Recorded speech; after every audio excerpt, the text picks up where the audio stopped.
You're a catastrophe. That is a new catchphrase that I can't help but smile over, both as a line to tell people snarkily how they're doing at something, and when referring to Trivium's latest album, What the Dead Men Say. The new album is being advertised as the perfect synopsis of everything Trivium has done over the past 8 albums, and shows someone new exactly what Trivium is capable of. In the 2010s, my love for Trivium was starting to wane a bit until 2017 when I heard The Sin in the Sentence, which they knocked out of the park, and it was one of my favorite albums that year. So I became instantly excited when I heard the line, "You're a catastrophe," and hearing about a new album from Trivium. What the Dead Men Say is 10 tracks across 46 minutes filled with intensity, solos, thick riffs, and thought-provoking lyrics at seemingly the right balance across the board. In a live stream interview with Paulo, the bassist talked about being very selective and focusing on what songs and music would be laid out to make the new album more interesting. In a press release for the new album, Matt Heafy says, "What the Dead Men Say is everything we do on one record. It will be straightforward at times, but it's also super heavy and technical. It feels dense, but it's incredibly short. We're flexing our creative wings in a different way on every single song. To pour all of those facets into one record and make it work embodies what we are. This album is us. We all look forward to seeing where it goes from here." It's refreshing to hear how a band actively looks for ways to implement the positives of what worked in the past while trying to create something different, with a fan base being supportive instead of polarizing or biased. People want new Trivium, and Trivium wants to give people something new.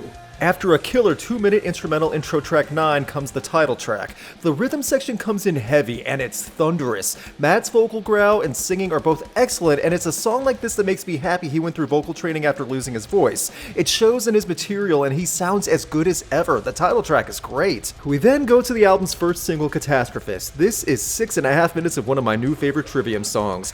This track has riffs for days. The chorus is soaring. The lines written are dooming and jaded and thought-provoking. The breakdown has a smooth speed change to strong drumming from Alex and a quick but solid guitar solo. Catastrophist is excellent. The final single to come before album release was Amongst the Shadows and the Stones. This is where prog elements come in and Heafy becomes a bit unleashed in his delivery. The guitar work from both Matt and Corey is great and builds in intensity as the track goes on. It's heavy and incorporates a lot of styles, but they all are done well. The first 4 songs, including the intro track, do such a good job of kicking the door down from the very beginning.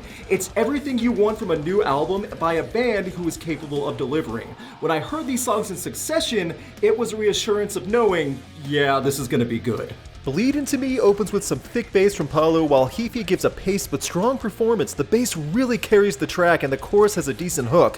While this is a step down in intensity overall from the previous 3 songs, it still feels like it belongs on the album. The Defiant revolves around a solid minute of guitar progression and drum work. This marks a strong midpoint for the album. It sounds like a battle cry beginning and ending a great sequence in music, and the 4.5 minutes goes by quickly. Lyrically, it's simple, but it's that full minute that stands out strong. Sickness Unto You is over 6 minutes and has elements of thrash thrown into the mix, and I love it. The heavy drums are bold, and the dual vocals from Matt and Corey pair wonderfully. The chorus and delivery have this smooth transition, and the guitar play is higher in tone, and everything just meshes well. Scattering the Ashes revolves around the song title hook, and Matt really shines here. This track feels driven from him, and it's gorgeous. The low bass line helps as a connector in places, and I feel this song will be a hidden gem on the album for many people. It's a fun listen. Bending the Arc to Fear has some technical moments where you can tell the band is really giving some flourishes of guitar work and drumming, and it may not be as striking or memorable as some of the other tracks on the album, but it still works. It definitely fits here, especially with the change up in a bridge that closes out the song. And finally, The Ones We Leave Behind is a heavy exclamation point where everything comes together. It really feels like a taste of everything that's happened previously and a climax to a story.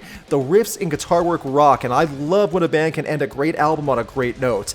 This song does that. I loved listening to this album as much as I did The Sin in the Sentence, though for different reasons. Trivium took their time and sounds like they threw everything they had into this album, and it shows in the final results. They delivered on all the styles they said they would, and it's accessible as a jumping on point to people who are new to Trivium. That's difficult to do for a band who's been around for over 15 years. Overall, What the Dead Men Say delivers on many levels with riffs and hooks for days. Excellent instrumentally, engaging lyrically, and a blast to hear. Trivium pushed themselves to try and be more creative while offering something that any Trivium fan from the past can enjoy, and they succeeded. Whether it's melodic, prog, black, thrash, or any type of metal, let Trivium show you what they can do in 2020. What did you think of What the Dead Men Say? Leave a comment and let people know, and vote in the info card in the top right corner of the video. Big thanks to my patrons, and a special thanks to Brandon Barenfeld, I Love Metal, and Dom Smith. You too can have a say in upcoming videos on this channel, and even get to see videos early all through Patreon. Just $2 a month in support goes a long way for the channel. More info in the link in the description and YouTube card. Please subscribe so you get notified on upcoming videos. You can check out my concert photography on Instagram, and you can keep up to date with Rocked on Facebook and Twitter.